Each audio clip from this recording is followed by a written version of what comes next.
प्यारे बच्चों, आप सबका भी स्वागत है। आज हम 9वीं कक्षा के 4वां पाठ अनुशासन ही शासन है, इस पाठ के बारे में अध्ययन करेंगे। अनुशासन, अनुशासन का अर्थ है, कन्नड़ में अनुशासन का अर्थ है शिस्त। जो अनुशासन रहता है वही क्या बनता है, शासन बनता है। ಯಾವುದು ನಾವು ಶಿಸ್ತನ್ನು ಪಾಲಿಸ್ತೇವೆ ಮುದ್ದು ಮಕ್ಕಳೇ, ಅದೇ ಒಂದು ನಮ್ಮ ಒಂದು ಕರ್ತವ್ಯ, ಹಕ್ಕು, ಅದೇ ಒಂದು ನಮ್ಮ ಮೂಲಭೂತ ಒಂದು ಶಾಸನ ಆಗುತ್ತೆ ಅಂದ್ರೆ ತಪ್ಪಾಗಲಾರದು ಮಕ್ಕಳೇ. ಇವತ್ತು ನಾವು 9ನೇ ತರಗತಿಯ 4ನೇ ಒಂದು ಪಾಠ ಅನುಶಾಸನಿ ಶಾಸನಿ ಅನ್ನೋ ಒಂದು ಪದ್ಯದ ಬಗ್ಗೆ ಅಧ್ಯಯನ ಮಾಡೋಣ. ಅನುಶಾಸನ ಅಂದರೆ ಶಿಸ್ತು. ಶಿಸ್ತನ್ನು ನಾವು ಏನು ಮಾಡಬೇಕು, ಶಾಸನವಾಗಿ, ಆ ಒಂದು ಮೂಲಭೂತ ಕರ್ತವ್ಯವಾಗಿ, ಅದನ್ನು ಹಕ್ಕನ್ನಾಗಿ ಪಾಲಿಸಬೇಕು ಅನ್ನೋ ಒಂದು ಅದ್ಭುತವಾದಂಥ ಸುಂದರವಾದಂಥ ಒಂದು ಪದ್ಯದ ಬಗ್ಗೆ ಅಧ್ಯಯನ ಮಾಡೋಣ. ಇವತ್ತು ನಾವು ಮಾಡುವಂಥ ಒಂದು ಶಿಸ್ತು, ನಾವು ಪರಿಪಾಲಿಸುವಂಥ ಶಿಸ್ತು ನಿಯಮಗಳು ನಮ್ಮನ್ನು ಏನು ಮಾಡ್ತಾವೆ, ರಕ್ಷಣೆ ಮಾಡ್ತಾವೆ ಅಂದ್ರೆ ತಪ್ಪಾಗಲಾರ್ದು. ಇಲ್ಲಿ ಈ ಪದ್ಯದ ಒಂದು ಕವಿ ಆದಂಥ ಡಾಕ್ಟರ್ ರಮೇಶ್ ಮಿಲನ್ ಅವರು ಬಹಳಷ್ಟು ಸುಂದರವಾಗಿ ಈ ಪದ್ಯದಲ್ಲಿ वर्णने ಅಂತ ಹೇಳಿದ್ರೆ ತಪ್ಪಾಗಲಾರ್ದು. देखो बच्चों, इस पद्य के द्वारा रमेश मिलन जी ने जो अनुशासन ही क्या बन सकता है, शासन बन सकता है. आप जो पालन करते हैं ना, वही आपका जीव को बचा सकता है. इसीलिए जीवन बहुत अनमोल है. एक बार हमारा प्राण चला गया तो वापस नहीं मिलता है. इसलिए सबका प्राण ही एक अनमोल वस्तु है. इसलिए उसे बचाना सबका भी जिम्मेदारी है. उसे रक्षा करना और अपने आप को भी रास्ते यानी रक्षा करते हुए आपके घर में, आप तो बोलते हैं हमको कौन देखभाल करने वाला है, हम तो चले गए तो क्या भी नहीं होगा, इस तरह आप विचार करते हैं. मगर आपके घर में आपका माँ बाप और भाई बहन, आपके जो भी रिश्तेदार है ना, वो आपको देखभाल इंतज़ार करते रहता है. उन लोगों को गम का सौगात नहीं देना चाहिए. इसीलिए जो अनुशासन को पालन करते हुए उसे ही शासन बनना, एक विचार यहाँ रमेश मिलन जी ने आपको बताया है. ಮುದ್ದು ಮಕ್ಕಳೇ, ಈ ಒಂದು ಅನುಶಾಸನಿ ಶಾಸನ ಯಾವ ಶಿಸ್ತನ್ನು ನಾವು ಇಲ್ಲಿ ಪಾಲಿಸಿ ಅದನ್ನು ಶಾಸನಬದ್ಧವಾಗಿ ನಾವು ಪಾಲಿಸಿದಾಗ ನಮ್ಮ ಜೀವನನ ನಾವು ಇಲ್ಲಿ ರಕ್ಷಣೆ ಮಾಡ್ಬೋದು.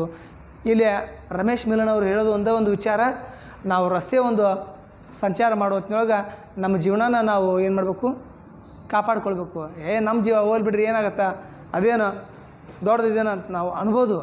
ಆದರೆ ನಮ್ಮ ಜೀವನ ನಮ್ಮ ಹೋಗಲಿ ಅಂತ ನಾವು ಬಾಯಲಿ ಅಂತೀವಿ.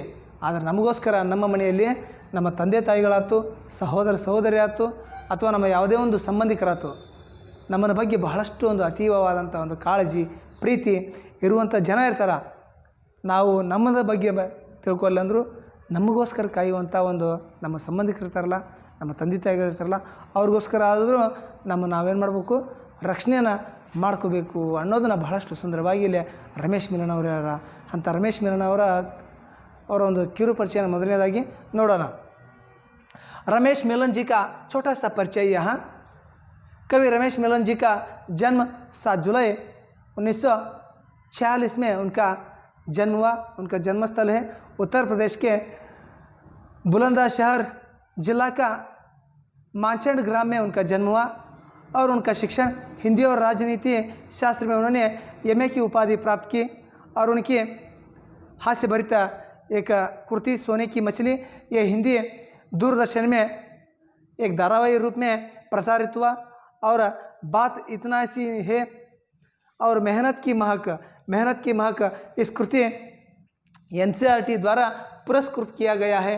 और उनकी अन्य कृतियाँ हैं तिरकते पंखे, सरस की गीत, विज्ञान के वो ज्ञान मिलता है, एक चमन के फूल, वो उनका उपन्यास आदि उनकी प्रमुख रचना है. प्रस्तुत इस पद्य भाग को कोकिला कंठ सलोन गीत से लिया गया है. ಮುದ್ದು ಮಕ್ಕಳೇ, ಈ ಒಂದು ರಮೇಶ್ ಮಿಲನ್ ಅವರ ಒಂದು ಕಿರು ಪರಿಚಯನ ನಾವು ಇವತ್ತು ಮಾಡೋಣ. ರಮೇಶ್ ಮಿಲನ್ ಅವರ ಒಂದು ಜನ್ಮ 7 ಜುಲೈ 1946 ಇವರೊಂದು ಜನ್ಮ ಆಯಿತು. ಇವರೊಂದು ಜನ್ಮಸ್ಥಳ ಉತ್ತರ ಪ್ರದೇಶ ಒಂದು ಬುಲಂದಶಹರ್ ಜಿಲ್ಲೆಯ ಮಾಚಂಡ್ ಅನ್ನೋ ಒಂದು ಸಣ್ಣದಂಥ ಒಂದು ಕಿರು ಗ್ರಾಮದಲ್ಲಿ ಇವರ ಜನ್ಮ ಆಯಿತು. ಇವರೊಂದು ಶಿಕ್ಷಣ ಹಿಂದಿ ಮತ್ತು ರಾಜ್ಯಶಾಸ್ತ್ರದೊಳಗೆ ಇವರೊಂದು MA ಪದವಿ, ಇವರ ಒಂದು ಕೃತಿಗಳು ಸೋನೆ ಕಿ ಮಚಲಿ ಅನ್ನೋ ಒಂದು ಕೃತಿ ನಮ್ಮ ಒಂದು ದೂರದರ್ಶನ ಆ ಒಂದು ಹಾಸ್ಯಭರಿತವಾದಂಥ ಒಂದು ಧಾರಾವಾಹಿ ಪ್ರಸಾರವಾಯಿತು ಅಂತ ಹೇಳ್ಬೋದು. ಬಾತ್ ಇತ್ನಿ ಸಿ ಹೈ ಮೆಹನತ್ ಕೆ ಮಹಕ್ ಅನ್ನೋ ಒಂದು ಕೃತಿ ಇವರ ಒಂದು NCERT ಮುಖಾಂತರ ಇವರಿಗೆ ಸನ್ಮಾನ ಮಾಡಿತೆ ಅಂತ ಹೇಳಿದ್ರು ತಪ್ಪಾಗಲಾರದು ಮಕ್ಕಳೇ. ಇದರ ಜೊತೆಗೆ ಇವರ ಒಂದು ಕೃತಿಗಳು ಅನ್ಯ ಕೃತಿಗಳು ತಿರಕ್ತೆ ಪಂಕ್ ಸರಸ್ ಗೀತ ವಿಜ್ಞಾನಕ್ಕೆ ಜ್ಞಾನದ ಒಂದು ಸಿಗುವಂಥ ಒಂದು ಕೃತಿ ಆಯಿತು. ಏಕ್ ಚಮನ್ ಕೆ ಫೂಲ್ ಆ ಒಂದು ಉಪನ್ಯಾಸ ಇವರಾಯಿತು. ಇನ್ನೂ ಹಲವಾರು ಕೃತಿಗಳನ್ನ ರಮೇಶ್ ಮಿಲನ್ ಅವರು ಬರೆದಾರಂದ್ರೆ ತಪ್ಪಾಗಲಾರ್ದು.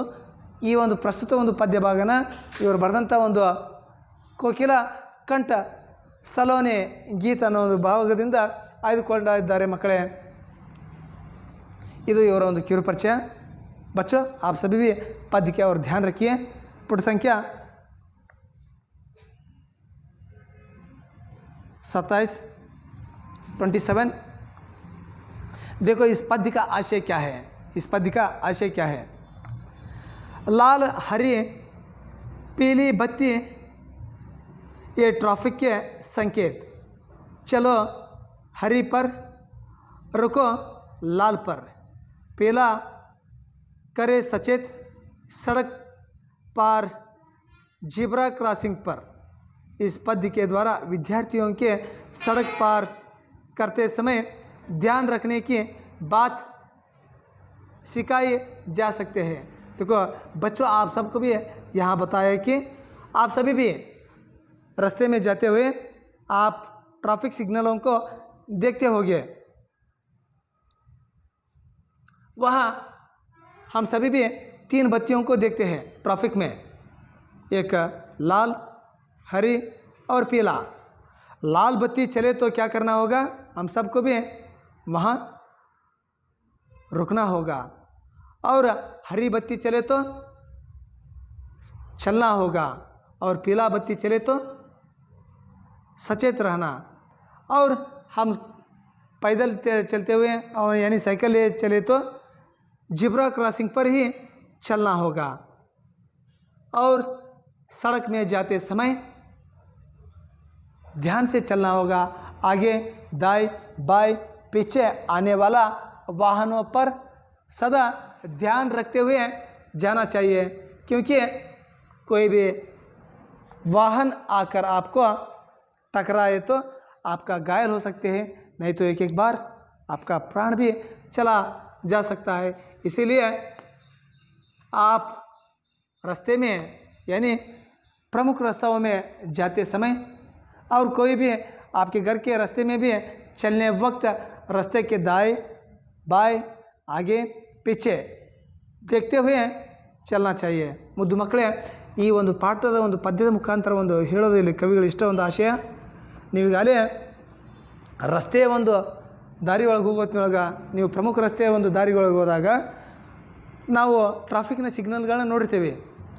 ಆ ಟ್ರಾಫಿಕ್ ಸಿಗ್ನಲ್ದೊಳಗೆ 3 ದೀಪಗಳನ್ನ ಕಾಣ್ತೀವಿ. ಒಂದು ಕೆಂಪು ಹಸಿರು ಮತ್ತು ಹಳದಿ. ಕೆಂಪು ದೀಪ ಹತ್ತಿದಾಗ ನಾವು ನಿಲ್ಲಬೇಕು. ಹಸಿರು ದೀಪ ಹತ್ತಿದಾಗ ನಾವು ವಾಹನ ತೆಗೆದುಕೊಂಡು ಅಥವಾ ನಡ್ಕೊತನ ಸಾಗ್ಬೋದು. ಜೊತೆಗೆ ಹಳದಿ ಇದ್ದಾಗ ನಾವು ಸಿದ್ಧರಾಗಬೇಕು. ಜೊತೆಗೆ ಯಾವುದೇ ಒಂದು ನಾವು ನಡಿಗೆ ಒಳಗೆ ಹೋಗಿದ್ರೆ ಅಥವಾ ಸೈಕಲ್ ತೊಗೊಂಡು ಹೋಗಿದ್ರೆ ಆ ಒಂದು ಜಿಬ್ರಾ ಕ್ರಾಸ್ ಅಂತ ಹಾಕಿರ್ತಾರೆ. ಒಂದು ಬಿಳಿಯ ಒಂದು ಗೇರ್ಗಳನ್ನ ಎಳೆದಂಥ ಒಂದು ಕ್ರಾಸಿಂಗ್ ಇರ್ತೈತಿ. ನಿಮ್ಮ ಒಂದು ರಸ್ತೆಯ ಒಳಗೆ ನೀವು ಪ್ರಮುಖ ರಸ್ತೆಗಳು ಹೋಗೋದ್ರೊಳಗೆ ಆ ಒಂದು ಚಿಹ್ನೆಗಳು ನಿಮಗೆ ಕಾಣ್ತಾವೆ ಮಕ್ಕಳೇ. ನೀವು ಅದನ್ನು ನೋಡಿರಿ. ಜೊತೆಗೆ ನಾವು ರಸ್ತೆ ಒಳಗೆ ಹೋಗ್ಬೇಕಾರೆ ಯಾವ್ಯಾವ ರೀತಿಯಾಗಿ ಅಡ್ಡ ತಿಡ್ಡಿಯಾಗಿ ಹೋಗಬಾರ್ದು. ಯಾಕಂದ್ರೆ ನಾವು ಅಡ್ಡ ತಿಡ್ಡಿ ಹೋದ್ರೆ ಹಿಂದೆ ಅಥವಾ ಮುಂದೆ ಅಥವಾ ಎಡ ಬಲ ಈ ಒಂದು ಬರುವಂಥ ವಾಹನಗಳು ನಮಗೇನಾದರೂ ಬಂದು ಡಿಕ್ಕಿ ಆದ್ರೆ ನಮಗೆ ಒಮ್ಮೊಮ್ಮೆ ಗಾಯಾಳು ಆಗ್ಬೋದು, ಒಮ್ಮೊಮ್ಮೆ ನಮ್ಮ ಜೀವನ ಹೋಗ್ಬೋದು. ಆ ಕಾರಣದ ಮಕ್ಕಳೇ, ರಸ್ತೆ ಒಳಗೆ ಯಾವತ್ತಿಗೂ ನಾವು ಚಲಿಸ್ಬೇಕಾದ್ರೆ ಜಾಗೃತಿಯಿಂದ ಇರಬೇಕು. रास्ते पर चलने वक्त हम सदा जागृति रहना चाहिए. सिर्फ आँख नहीं कान भी होशियार रहना चाहिए. ನಾವು ರಸ್ತೆ ಒಳಗೆ ಹೋಗೋತ್ನಾಗ ಕೇವಲ ನಮ್ಮ ಒಂದು ನೋಟ ಅಷ್ಟೇ ಎಚ್ಚರಿಕೆ ಇರಬಾರ್ದು. ಕಿವಿಗಳು ಏನಾಗಿರಬೇಕು, ಭಾಳಷ್ಟು ಜಾಗೃತಿಯಾಗಿರಬೇಕು.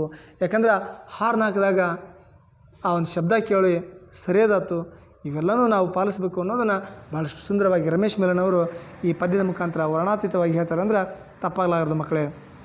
देखो पहला पंक्ति देखिए, चलती बस में चढ़ो नहीं तुम और कभी मत कूदो। चलती बस में चढ़ो मत तुम और कभी कूदो मत। कभी सड़क पर जाकर बच्चों नहीं खेलना लगन। कभी सड़क पर जाकर बच्चों नहीं खेलना लगन। साइकिल पर हो या पैदल कभी कभी ना बेड़ब चलना। साइकिल पर हो या पैदल कभी ना बेड़ब चलना। देखो कितना सुंदर से यहाँ रमेश मिलल जी ने बताते हैं। देखो, चलती बस में चढ़ो नहीं तुम। कभी भी चलती बस से आप चढ़ने के लिए दौड़ते हुए आ गए तो, आपका पैदल कुचल गया तो उसका टायर आपके पाँव पर यानी टांगों पर गए तो आपका पाँव की हड्डियाँ टूट सकते हैं। नहीं तो पीछे आने वाला बस आपके ऊपर चला गया तो आपका प्राण भी क्या हो सकता है, चला जा सकता है। इसीलिए चलती बस को नहीं चढ़ना चाहिए। उसी तरह कभी भी मत उतरो। चलती बस से उतरने वक्त आपका पैदल फिर एक बार कुचल गए तो तभी भी आपका पैर टूट सकते हैं, हड्डियाँ टूट सकते हैं, आपका प्राण भी चला सकता है। इसीलिए चलती बस जब तक नहीं रुकता है तब तक बस में ही रहना चाहिए। जब वो रुकता है तभी उतरकर अपने घर या कहाँ भी आप तो जाना है ना, उस जगह पर जाना चाहिए। ಮುದ್ದು ಮಕ್ಕಳಲ್ಲಿ ಹೇಳ್ತಾರೆ, ಯಾವತ್ತಿಗೂ ಚಲಿಸುತ್ತಿರುವ ಒಂದು ಬಸ್ಸನ್ನು ನಾವೇನು ಮಾಡಬಾರ್ದು, ಹತ್ತಬಾರ್ದು. ಅದೇ ರೀತಿಯಾಗಿ ಆ ಬಸ್ಸಿನಿಂದ ಚಲಿಸುತ್ತಿರುವ ಒಂದು ಬಸ್ಸಿನಿಂದ ಇಳಿಯಬಾರ್ದು. ಏನಾದರೂ ಚಲಿಸುತ್ತಿರುವ ಒಂದು ಬಸ್ಸಿನಿಂದ ನಾವು ಹೊತ್ತಿನೊಳಗೆ ನಮ್ಮ ಕಾಲು ಜರಿತಂದ್ರೆ, ಬಿದ್ವಂದ್ರೆ, ನಮ್ಮ ಪಾದಗಳ ಮೇಲೆ ಆ ಗಾಡಿ ಏನಾದರೂ ಚಲಿಸ್ತಂದ್ರೆ ನಮ್ಮ ಕಾಲಿನ ಮೂಳೆಗಳು ಮುರಿತಾವು. ಅಥವಾ ಹಿಂದಿನ ಗಾಡಿ ನಮ್ಮ ಮ್ಯಾಗ ಹೋದ್ರೆ प्राण होगा। इसीलिए लेखक ने कहता है कि यानी कवि ने कहता है कि चलती बस में चढ़ो नहीं तुम और कभी मत कूदो। यावत्तिगू कूदो का मतलब उतरना यानी कूदना। ಯಾವತ್ತಿಗೂ ನಾವು ಹೋಗುವಂಥ ಬಸ್ಸನ್ನು ಹತ್ತಬಾರ್ದು, ಜೊತೆಗೆ ಇಳಿಬಾರ್ದು ಅನ್ನೋದನ್ನು ಅದ್ಭುತವಾಗಿ ಇಲ್ಲಿ ಹೇಳ್ತಾರೆ. ಪ್ರಾಣ ಅನ್ನೋದು ಎಲ್ಲರಿಗೂ ಬಹಳಷ್ಟು ಮಹತ್ವವಾಗಿದ್ದು ಯಾವತ್ತಿಗೂ ಹತ್ತಬೇಡ್ರಿ ಮಕ್ಕಳೇ, ಇಳಿಬೇಡ್ರಿ. कभी सड़क पर जाकर बच्चों नहीं खेलने लगना। देखो बच्चों, आप सड़क पर जाकर नहीं खेलना चाहिए, क्योंकि एक एक बार आप तो खेलते खेलते आपके सामने आने वाला वाहनों के ऊपर आपका ध्यान नहीं रहता है, तभी आपको क्या हो सकता है, आघात हो सकता है, अपघात हो सकता है। इसीलिए सड़क पर जाकर नहीं खेलने के लिए यहाँ कवि बताते हैं. मुद्दु मಕ್ಕಳಲ್ಲಿ ಹೇಳ್ತಾರೆ, ಯಾವತ್ತಿಗೂ ಮಕ್ಕಳೇ ನೀವು ಆಟ ಆಡ್ತಿದ್ರೆ आप कभी भी खेलना चाहते तो ग्राउंड पर जाकर खेलिए, मैदान पर जाकर खेलिए. खेलने का जगह है मैदान, मैदान में खेलना चाहिए. आप तो क्या करते हैं, घर के पास रहने वाला रास्ते पर आप सड़क पर खेलते रहते हैं. इसीलिए सड़क पर नहीं खेलने के लिए कवि यहाँ बताया है. ಮುದ್ದು ಮಕ್ಕಳಲ್ಲಿ ನಾವು ಎಲ್ಲರೂ ಏನು ಮಾಡ್ತೀವಿ, ಆಟ ಆಡುವಂಥ ಇಚ್ಛೆ ಆತಂದ್ರೆ ನಾವೆಲ್ಲರೂ ರಸ್ತೆ ಒಂದು ನಡಬರ್ಕ ಹೋಗಿ ಆಟ ಆಡ್ತೀವಿ. ನಾವು ಆಟದ ಒಂದು ಲಕ್ಷ್ಯದೊಳಗಿದ್ದಾಗ ಏನಾದರೂ ಹಿಂದೆ ಮುಂದೆ ಬರೋ ಗಾಡಿ ಬಗ್ಗೆ ನಮ್ಗೆ ಲಕ್ಷ್ಯ ಇರೋದಿಲ್ಲ, ಆಟದಗಳೇ ಒಂದು ನಮ್ಮ ಧ್ಯಾನ ಇರ್ತೈತಿ, ನಾವು ಆಟ ಆಡ್ತಿರ್ತೀವಿ. ಆಗ ಗಾಡಿಗಳು ಏನಾದರೂ ಬಂದು ನಮ್ಗೆ ಆದ್ರೆ ನಮ್ಮ ಒಂದು ಪ್ರಾಣನ ಏನಕ್ಕಿರ್ತೈತಿ, ಹೋಗಿರ್ತೈತಿ. इसलिए सड़क पर जाकर नहीं खेलने के लिए रमेश मिलल जी ने बहुत अद्भुत से बताया है. साइकिल पर हो या पैदल कभी ना बेड़ब चलना. देखो आप साइकिल पर हो या पैदल पर चलते जाओ, कभी भी अपना बेड़ब, बेड़ब का मतलब यहाँ मैंने लिखा है बेड़ब अंधा, यानी आंख बंद करते हुए कभी भी आप मत चलना चाहिए। साइकिल पर चलते वक्त क्या भी नहीं होता इस तरह सोचना नहीं चाहिए, और पैदल चलते हुए भी हम तो इधर इस तरह सोचकर नहीं चलना है। आपका आंख बंद करते हुए नहीं चलने के लिए यहाँ बताया है। ಅದು ಮಕ್ಕಳೇ, ನೀವು ಸೈಕಲ್ ಮ್ಯಾಗ ಇರಲಿ ಅಥವಾ ನಡ್ಕೊತಾರೆ ಹೋಗಿರ್ರಿ, ಯಾವತ್ತಿಗೂ ನಿಮ್ಮ ಒಂದು ದೃಷ್ಟಿನ ಕಣ್ಮುಚ್ಚಿ ನಾವು ಸುರಕ್ಷಿತರಿದ್ದೇವೆ ಅಂತಂದು ರಸ್ತೆ ಒಳಗೆ ಹೋಗೋತ್ತಿನೊಳಗೆ ಅನ್ಕೋಬೇಡ್ರಿ. ಯಾಕಂದ್ರೆ ಯಾವತ್ತಿನೊಳಗೆ ಏನಾಗುತ್ತೆ ಅನ್ನೋದು ಹೇಳೋಕ್ಕಾಗಲ್ಲ. ರಸ್ತೆ ನಾವು ಹೋಗೋತ್ತಿನೊಳಗೆ ರಸ್ತೆದೊಳಗೆ ಏನಿರಬೇಕು, ಸದಾ ಜಾಗೃತಿಯಿಂದ ಇರಬೇಕು ಅನ್ನೋದನ್ನು ಬಹಳಷ್ಟು ಸುಂದರವಾಗಿ ಕವಿಗಳಂತ ರಮೇಶ್ ಮಿಲನ್ ಅವರು ಇಲ್ಲಿ ಹೇಳ್ತಾರೆ ಅಂತಂದ್ರೆ ತಪ್ಪಾಗಲಾರ್ದು. न जाने क्यों हेलमेट बिना समझदार ये चलते, सिर तो आखिर अपना ही है, इतना नहीं समझते, घर पर चाहते बांट,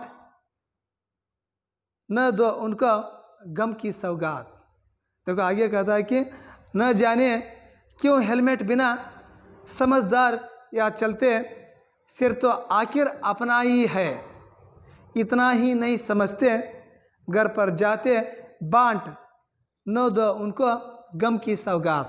देखो आप जाने क्यों हेलमेट बिना ही आप चलते हैं, आपको हेलमेट के बिना आप चलते हैं,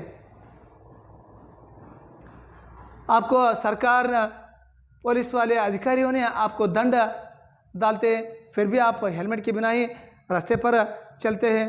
समझदार हो या न समझदार हो, और कभी भी विचार नहीं करते हैं, हेलमेट छोड़ दे जाते हैं और गाड़ी लेकर चले जाते हैं आप लोग।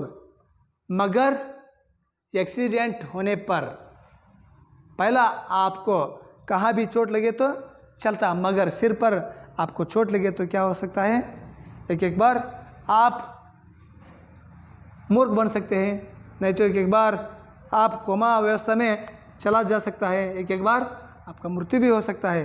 इसीलिए इतना समझते हुए आप क्या करना होगा, हेलमेट डालते हुए चलने के लिए कवि यहाँ आपको आशय किया है।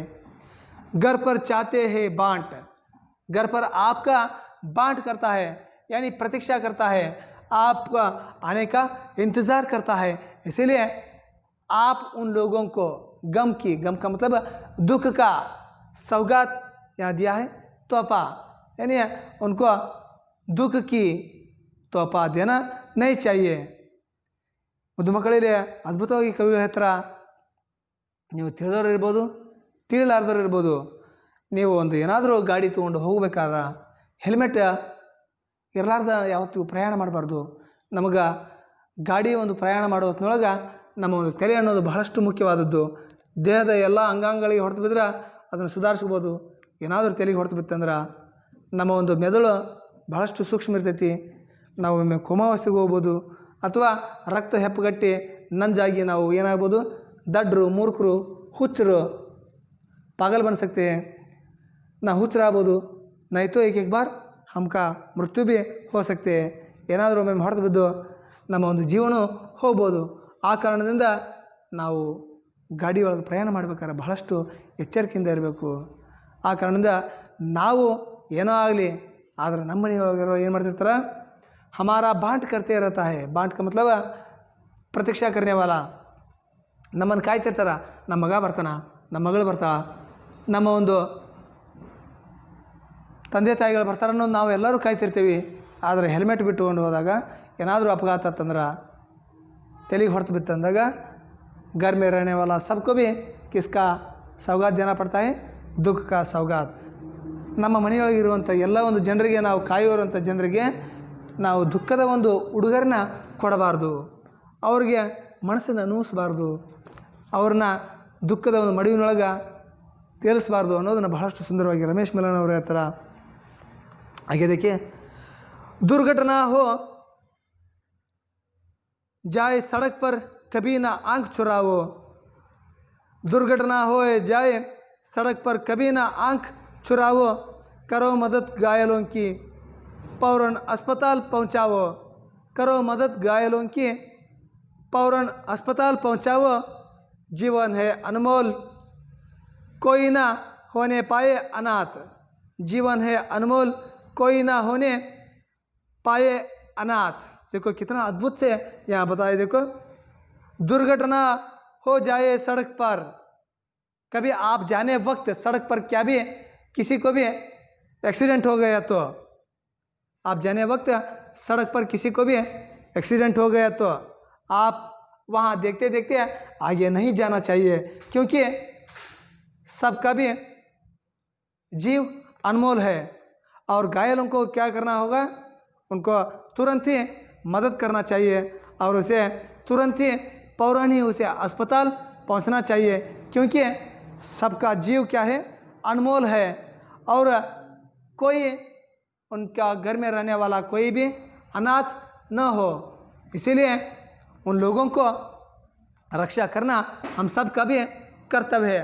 आपको घायल हुए तो आपको दूसरा मदद करना चाहिए, और दूसरों को घायल हुए तो आप उनको मदद करने के लिए कवि डॉक्टर रमेश मिलन जी ने यहाँ आपको जागृत किया है, सचेत किया है। बच्चों, ಒಂದು ಮಕ್ಕಳೇ, ಈ ಒಂದು ಮೂರನೇ ಒಂದು ಪ್ಯಾರದೊಳಗೆ ಹೇಳ್ತಾರ, ದುರ್ಘಟನೆ ಆದಾಗ ನಾವೇನು ಮಾಡಬಾರ್ದು, ನಿಮ್ಮ ಒಂದು ಹೋಗ್ತಿರ್ತೀರಿ ರಸ್ತೆ ಮಧ್ಯದೊಳಗೆ, ಏನಾದರೂ ರಸ್ತೆದೊಳಗೆ ದುರ್ಘಟನೆ ಆತಂದ್ರೆ, ಆಕ್ಸಿಡೆಂಟ್ ಆತಂದ್ರೆ, ಅಪಘಾತ ಆತಂದ್ರೆ ನೀವು ಕಣ್ಣು ತಪ್ಪಿಸಿ ಹೋಗ್ಬೇಡ್ರಿ, ಕಣ್ಣು ತಪ್ಪಿಸಿ ಅಲ್ಲಿಂದ ಕಾಲು ಕೀಳ್ಬೇಡ್ರಿ. ಯಾರಿಗೆ ಒಂದು ಆಘಾತ ಆಗಿರ್ತೈತಿ, ಅಪಘಾತ ಆಗಿರ್ತೈತಿ, ಅವ್ರನ್ನ ಗಾಯಾಳುಗಳನ್ನ ನೇರವಾಗಿ ಆಸ್ಪತ್ರೆಗೆ ದಾಖಲು ಮಾಡಿ.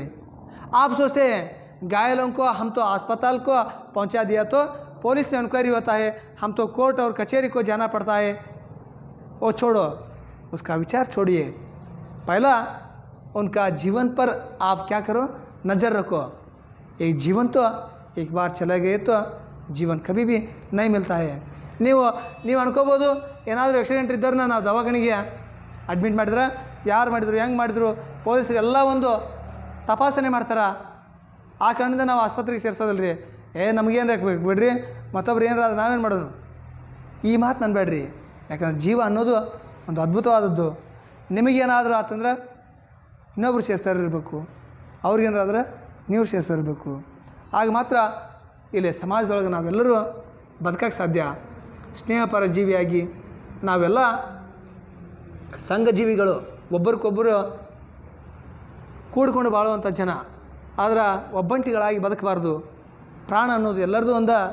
ಆ ಕಾರಣದ ಯಾರನ್ನೂ ಅಪಘಾತದಾಗಿ ಬಿಡಬೇಡ್ರಿ, ಅವ್ರನ್ನೆಲ್ಲರನ್ನೂ ಆಸ್ಪತ್ರೆಗೆ ದವಾಖಾನೆಗೆ ಸೇರಿಸೋ ಒಂದು ಕೆಲಸ ಮಾಡಿರಿ ಅನ್ನೋದು ಬಹಳಷ್ಟು ಸುಂದರವಾಗಿ ಇಲ್ಲಿ ಹೇಳ್ತಾರೆ. जीवन है अनमोल, कोई ना होए पाए अनाथ. देखो, जो व्यक्ति उस एक्सीडेंट में निधन हो गया था, निधन हो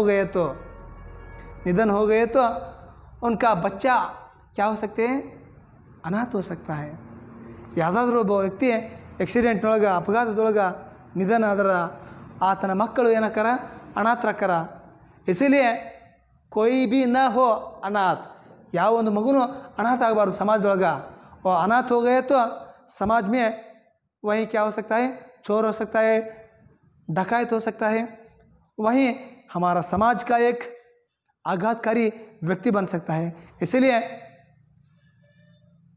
किसी को भी अपना पितृ मातृ प्रेम को दूर न करना चाहिए. इसीलिए बच्चों, उन लोगों को आप सभी भी मदद करना चाहिए. ಮುದ್ದು ಮಕ್ಕಳೇ, ಯಾವ ಒಂದು ಮಗುನೂ ಅಪಘಾತದಿಂದ ತನ್ನ ತಂದೆ ತಾಯಿ ಕಳ್ಕೊಂಡು ಅನಾಥ ಆಗಬಾರ್ದು. ಜೊತೆಗೆ ಸಮಾಜದ ಒಬ್ಬ ದುಷ್ಟ ವ್ಯಕ್ತಿಗೆ ಆಗಕ್ಕೆ ಅವ್ರಿಗೆ ನಾವು ಮಾಡ್ದಂಗೆ ಆಗತ್ತೆ. ಆ ಕಾರಣದ ಅವ ಒಬ್ಬ ವ್ಯಕ್ತಿನ ಕಳ್ಳಾಗ್ಬೋದು, ದರೋಡೆಕಾರ ಆಗ್ಬೋದು, ಅಥವಾ ಏನಾದರೂ ಸಮಾಜ ಒಂದು ದುರ್ವ್ಯವಸ್ಥೆ ಮಾಡುವಂಥ ವ್ಯಕ್ತಿ ಆಗ್ಬೋದು. ಆ ಕಾರಣದಿಂದ ಅಂಥ ವ್ಯಕ್ತಿಗಳನ್ನ ನಾವು ಬದುಕಿಸ್ಬೇಕಾದ್ರೆ ಜೊತೆಗೆ ತಂದೆ ತಾಯಿಗಳ ಒಂದು ಪ್ರೀತಿಯಿಂದ ವಂಚನೆ ಆಗಬಾರ್ದು. ಮೊದಲನೇದಾಗಿ ತಂದೆ ತಾಯಿಗಳ ಒಂದು ಮಮತೆ, ಪ್ರೀತಿ, ಅನುಕಂಪನದಿಂದ ದೂರ ಆಗಬಾರ್ದು ಅನ್ನೋದಕ್ಕೆ ನಾವು ಅವ್ರನ್ನ ಬದುಕಿಸ್ಬೇಕು, ಉಳಿಸ್ಬೇಕು ಅನ್ನೋದನ್ನು ಇಲ್ಲಿ ಕವಿ ಬಹಳಷ್ಟು ರಮೇಶ್ ಮಿಲನ್ ಅವರು ಚೆಂದಾಗಿ ಹೇಳ್ತಾರೆ, ವರ್ಣಾತೀತವಾಗಿ ಹೇಳ್ತಾರೆ. आगे कहता है कि जगह जगह पर चौराहे पर जो संकेत दिए हैं उनका पालन करने वाले सबके प्रिय रहे, जियो और जीने दो का वे पाल रहे सिद्धांत. देखो, जगह जगह पर चौराहे पर जो संकेत दिए हैं, देखो जगह जगह पर चौराहे पर दिया है संकेत. ದಾರಿ ಒಳಗೂ 4 ದಿಕ್ಕುಗಳಿದ್ದಲ್ಲಿ ಏನು ಮಾಡ್ಯಾರ ಮಕ್ಕಳೇ, ಈ ಒಂದು ರಸ್ತೆಯ ಒಂದು ಸಂಕೇತಗಳನ್ನ ಕೊಟ್ಟಾರ, ಟ್ರಾಫಿಕ್ ದೀಪಗಳನ್ನ ಕೊಟ್ಟಾರ. उनका पालन करने वाले सबके प्रिय रहे हैं. देखो जो रास्ताओं का ಚಿಹ್ನಾओं को पालन करता है वो सबको ಪ್ರಿಯ ರಹೆ. ಈ ಒಂದು ರಸ್ತೆಯ ನಿಯಮಗಳನ್ನ ಯಾರ್ಯಾರು ಪಾಲಿಸ್ತಾರ ಅವರೆಲ್ಲರೂ ಒಂದು ಪ್ರೀತಿ ಪಾತ್ರಕರ. ಯಾಕಂದ್ರೆ ಅವರ ಎಲ್ಲರೂ ಒಂದನ್ನು ಪಾಲಿಸಿ ಮನೆಯವರಿಗೆ ಆಯ್ತು, ಇಡೀ ಒಂದು ಊರಿನವ್ರಿಗೆ ಆಯ್ತು, ಎಲ್ಲರಿಗೂ ಪ್ರೀತಿ ಪಾತ್ರಕರಿಂದ ತಪ್ಪಾಗಲಾರ್ದು. ಜೀವೋ ಅವ್ರ ಜೀನೆ ದೋ ಕಾ ಪೇ ಪಾಲ್ ರಹೆ ಸಿದ್ಧಾಂತ. ಬದುಕ್ರಿ, ಬದುಕೋ ಒಂದು ಸಿದ್ಧಾಂತನ ನೀವು ಎಲ್ಲರಿಗೂ ಪಾಲಿಸ್ರಿ. ಈ ಒಂದು ಸಿದ್ಧಾಂತದ ಮುಖಾಂತರ ಇಲ್ಲಿ ಎಲ್ಲರನ್ನೂ ಕಾಯಿರಿ ಅಂತ ಹೇಳಿ ಈ ಪದ್ಯನ ಇಲ್ಲಿ ಮುಗಿಸ್ತಾರ. ಮಕ್ಕಳೇ, ಈ ಒಂದು ಪದ್ಯ ನಿಮ್ಗೆ ತಿಳಿದಿದೆ ಅಂತ ನಾವು ತಿಳ್ಕೊಂಡಿವಿ. ಮುಂದಿನ ಒಂದು ಪಾಠದೊಳಗೆ ನಾವು ನಿಮ್ಗೆ ಮಿಲೋಣ, ಭೇಟಿಯಾಗೋಣ. ಬಹುತ್ ಧನ್ಯವಾದ.